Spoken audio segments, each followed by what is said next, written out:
сейчас я планирую заняться подготовкой к ночи. И в данном случае подготовкой ночного лагеря. Поднимается ветер. Дождя вроде бы не будет. Но это означает, что я буду сухой, но замерзший. Потому как прошлой ночью температура опускалась до +3. И мне было немножко некомфортно. Поэтому все зависит еще и от выбора самого места. То есть где же это непосредственно будет проходить. Я имею в виду ночевку.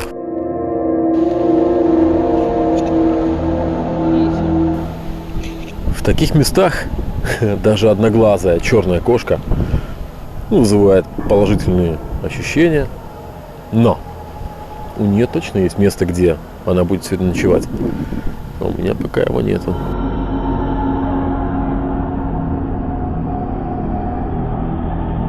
Ну вот примерно такие места защищают от ветра. Но 2 стены всего лишь. А мне хотелось бы больше. На данной территории нету зданий. Поэтому придется выбирать что-нибудь в углублении. По-моему, я нашел такое место. И оно отвечает всем моим требованиям с точки зрения безопасности, с точки зрения защищенности от ветра. То есть, в принципе, немного подготовить. И я думаю, что до утра можно будет здесь провести отличное время.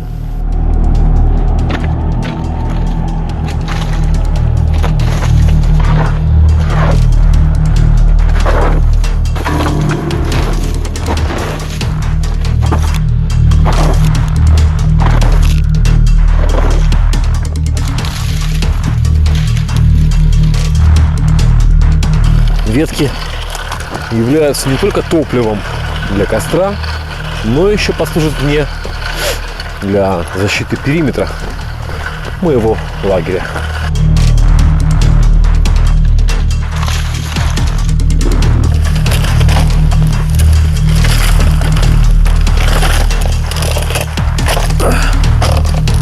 Крупные ветки, вот дрыны, я бы сказал, они именно пойдут на топливо. А вот мелкие ветки, они пойдут на охрану периметра. И, кстати, напоминаю, что работа вот в таких вот условиях с таким вот материалом желательно все-таки в полнопалых перчатках, то есть закрытых перчатках, а не в обрезанных.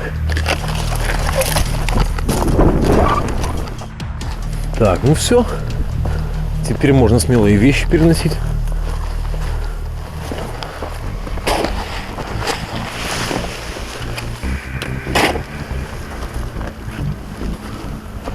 И теперь у меня получаются основные дрова. Это для костра.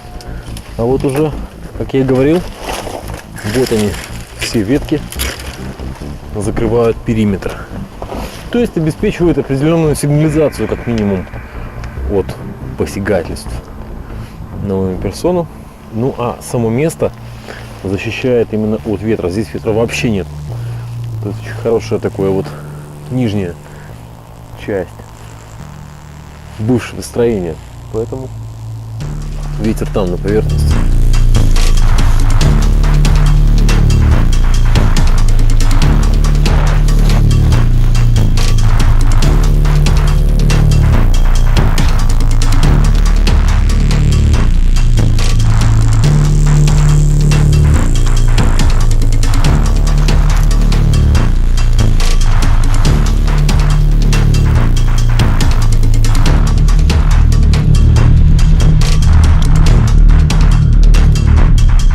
Самое важное — это сохранить правильную концентрацию огня, и так, чтобы он не потух в момент перехода от растопки до топлива, то есть до более серьезных бревен, потому как именно в этот период можно не уследить и потерять огонь. Поэтому нужно сконцентрироваться и все заранее подготовить. То есть все должно быть под рукой. Нельзя бегать за ветками в поисках топлива. Смотрите, он сейчас потухнет. Все должно быть готово заранее. Что еще хорошо в таком месте, что костер, который я развел внутри, он достаточно незаметен с дистанции. То есть хорошая маскировка огня. Нету открытого очага, который будет заметен на дистанции более километра.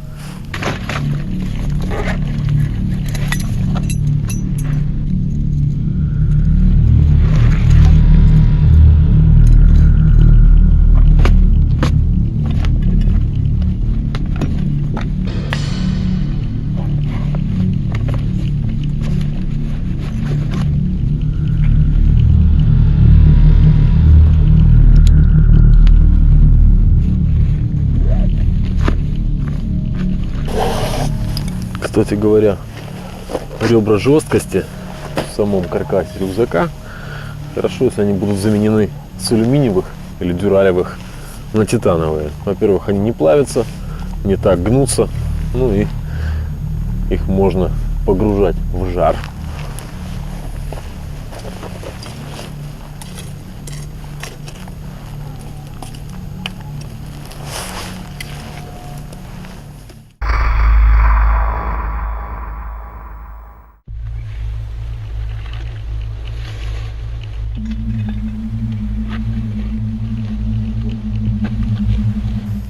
Так, термонакидка работает в качестве отражателя тепла костра сзади меня. То есть в спину сейчас реально тепло. Ну а под низ будет выстелена вот такая плотная пленка. Это из технологии теплых полов. Так вот, здесь длины ее вполне хватает.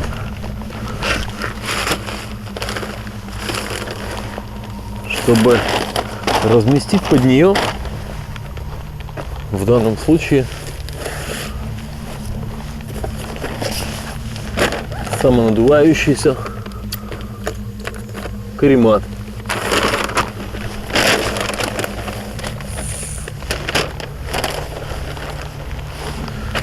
То есть она сохраняет сам коврик от прокалывания. Она плотная, еще раз повторяю. А когда я накрываю ее сверху коврика, она создает вот этот вот термоотражающий также эффект, что очень благотворно действует на мой организм. Расслабляться еще рано, потому как впереди еще несколько мероприятий подготовительных перед сном.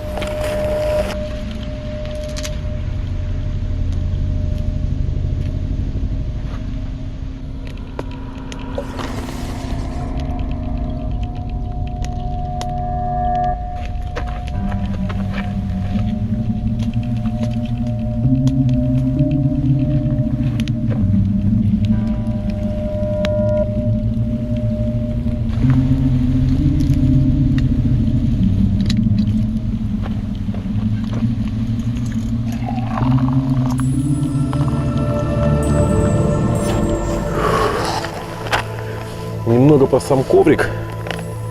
В двух словах есть смысл рассказать. Дело в том, что в зимний период, конечно же, использовать тонкий каремат, там, типа книжка, ну, категорически нежелательно, потому как именно холод проникает и сковывает именно снизу. То есть это как с зимней обувью. То есть чем толще подошва, тем более она, скажем так, сохраняет тепло в ноги. Поэтому и в этой ситуации самонадувающийся коврик — это хорошее решение, потому как он действительно мало весит, если есть одно но, он не полноразмерный. То есть в данном случае, ну, мне хватает, в принципе, как бы неполноразмерного самонадувающегося коврика, потому как та часть, которая голова, она у меня лежит, естественно, чуть выше самого коврика и на подушке. То есть мне там не нужен как бы коврик. Ну а ноги могут укладываться либо на рюкзак, либо на какой-нибудь настил дополнительный, что в принципе тоже как бы, ну, не создает какого-то дискомфорта, да. Поэтому и, конечно же, объем и вес такого недоковрика, гораздо более приемлемый для походных условий, нежели полный коврик. Кстати говоря, хранение самонадувающихся ковриков предусматривает его хранение в развернутом виде с открытым клапаном, так чтобы в нем постоянно находился воздух. Потому что если вы будете хранить его, например, в полностью сжатом состоянии, то со временем, скажем так, его внутренний скелет, да, он придет в негодность. То есть он не будет уже самонадуваться, ему нужно будет ваши усилия для того, чтобы создать ту форму, которая необходима. Ну, такая почти получилась история на ночь. Только с ковриком. У меня есть одна история на ночь. Веселая.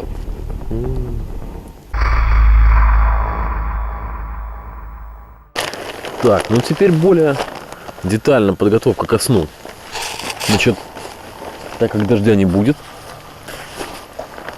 я тентироваться также не буду, потому как это займет какое-то время. Но, тем не менее, для этого у меня все есть. То есть растянуть вот по периметру пончо не составляет никакого труда. Но оно у меня пойдет под голову. Как я и говорил, та часть, которая не хватает в самонадувающемся каремате, у меня будет восполнена вот этим пончо, и на него будет возложена подушка.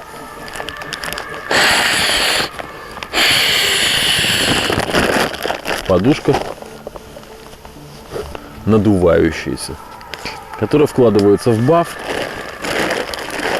для того, чтобы лицу было все-таки поприятнее спать на ткани, а не на целлофане. Вот подушка. До конца надувать ее нету смысла, потому что она не позволяет голове расслабиться. Далее. Следующее пончо я буду использовать в качестве чехла, то есть самого внешнего слоя. Оно правильно застегивается, то есть в длину, вот так, и мне как раз его хватит, потому как именно с самого утра, часов 5 до 7, во-первых, самое холодное время, а во-вторых, наступает такая влажность, ну что можно захлебнуться в этой воде. И все становится мокрым, влажным. Поэтому вещи, которые предстоит, например, одеть утром, желательно также предварительно куда-нибудь спрятать. Какой-нибудь термочехол. Вот. Или как минимум в рюкзак. То же самое касательно, например, ботинок. То есть ботинки желательно все-таки снимать, если есть возможность. Никуда потом вдруг ночью не подрываться, не бежать, то ноги, чтобы не оттекали, и утром можно было продолжить нормальное движение, то ботинки лучше снимать. А вот, что касательно носков ночных, то это шикарно, конечно, использовать. Носки я использую, вот в данном случае, такой длинный шерстяной баф. Его можно одеть, например, тройным слоем на голову. Ну а ночью я его использую в качестве вот этих самых носков, вставляя одну ногу в одну часть бафа, а вторую ногу в другую часть бафа. И, в принципе, получаю утепление. На утро могу его использовать как шапку, как шарф, ну и так далее. То есть это более такая темная оптимизация.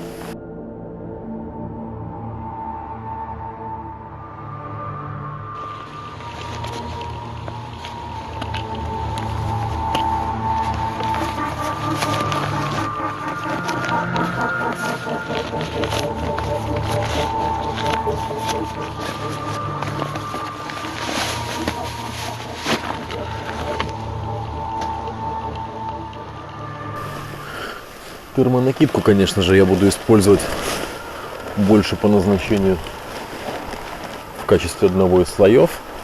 Это будет второй слой сверху сомнамбулы. Поэтому задача у каждого слоя своя. То есть в данном случае у сомнамбула это аккумуляция тепла, у термонакидки это возврат этого тепла, то есть концентрация его и усиление внутреннее. А вот задачи третьего слоя это недопущение влаги, ветра, ну, условно говоря, осадков. Поэтому у каждого слоя своя задача. Плюс желательно снять все с пояса, потому как это может помешать находиться на том или ином боку. Если уж совсем что-нибудь такое интимное, сокровенное, которое нужно обязательно оставить с собой на ночь, то можно это разместить в районе пряжки ремня, потому как, ну, по статистике, чаще всего человек в походных условиях все-таки спит на боку и на спине, нежели на животе. То есть это самое расслабленное состояние, либо невменяемое. Сейчас, кстати говоря, плюс 5. Чуть позже температура будет падать еще градуса на 2-3. То есть где-то плюс 3 меня застанет ночью.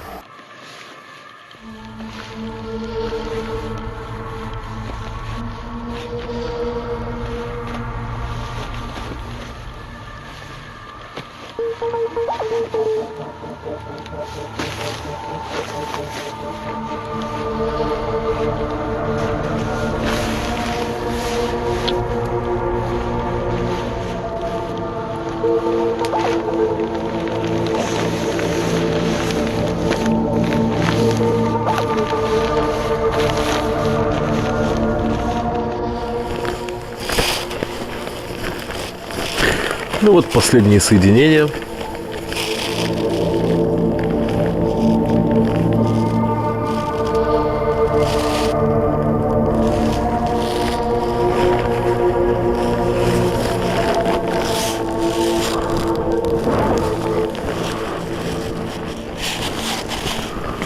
Да, в него можно уходить с головой.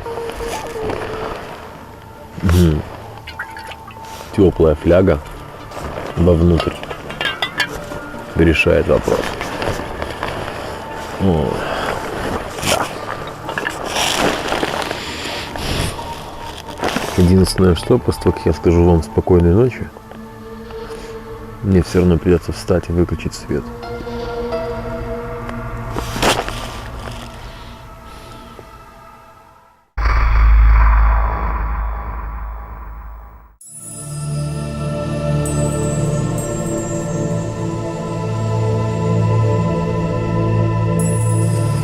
Ну что, можно сказать, что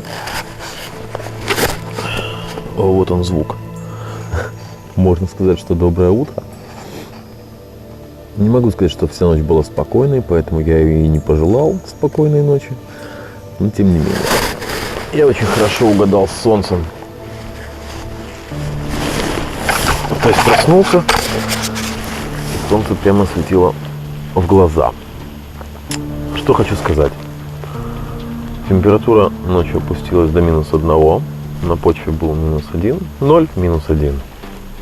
Я себя в среднем-то чувствовал комфортно, конечно же, помогала фляга с водой в качестве грелки. Один раз я еще ее разогревал. Внутри, под данным пончо, я чувствую небольшую влагу, то есть это конденсат. Снаружи уже все высохло, то есть тоже было так влажно. Вот. Прошу учесть, что это мое ощущение холода и моя комплектация по данной ночевке. Дело в том, что у каждого ощущение холода абсолютно разное. Кому-то комфортно, причем находясь в одной весовой и в одной комплекции, может быть разное ощущение холода, поэтому, находясь, например, в температуре плюс 5, один будет мерзнуть, другой будет себя комфортно чувствовать. Также и на спальниках. Когда вы читаете экстрим -15, это не означает, что вы можете в этом спальнике спать на улице при -15. Это некая средняя такая цифра, поэтому рассчитывать на это не стоит. Плюс нужно учитывать, в каком состоянии, при каких обстоятельствах вы ложитесь спать. Да? Трезвый, сытый, здоровый, уставший. То есть очень много факторов еще влияет на хороший сон.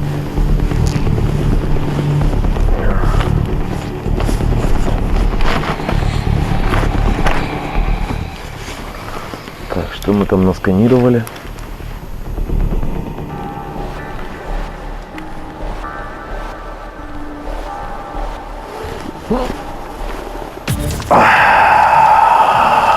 Ну и прежде чем встать, надо бы правильно подтянуться.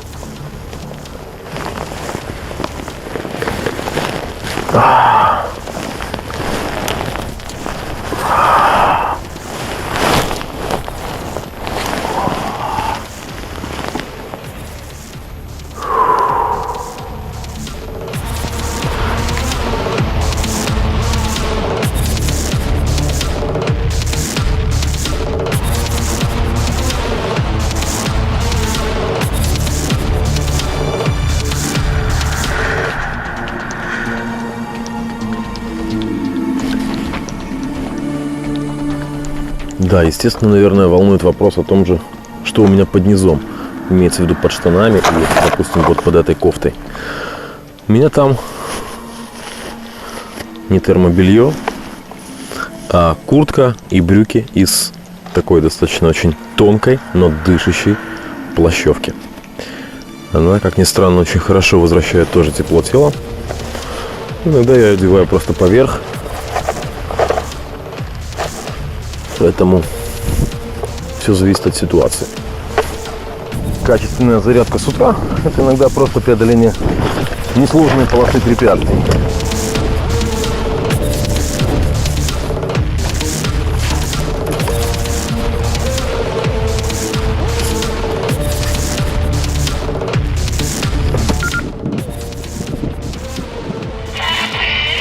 Приготовьтесь к выполнению гимнастических упражнений. Выпрямитесь, голову повыше, плечи Ну а теперь назад. утренняя гимнастика. Отдохните на месте. Шагом марш. Раз, два, три, четыре. Раз, два, три, четыре. Прямее, прямее держитесь.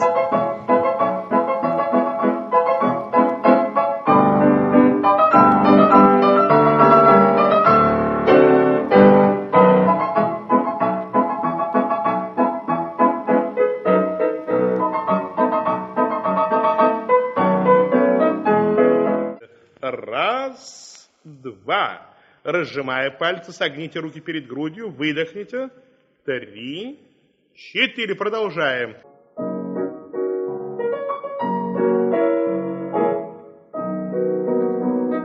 Пониже наклоняйтесь.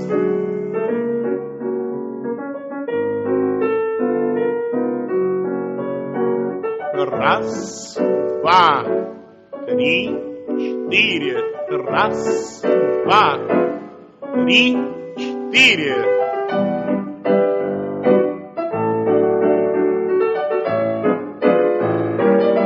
Заканчиваем. Раз, два, 3, 4. Выдох. Опуститься на колено.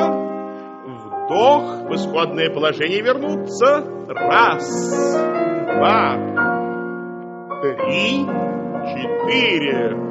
Раз, два, 3, 4. Выдох.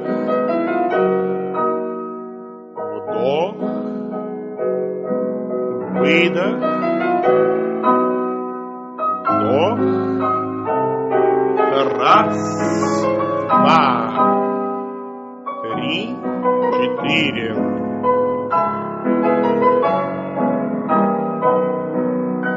Достаточно. Занятия окончены. Переходите к водным процедурам.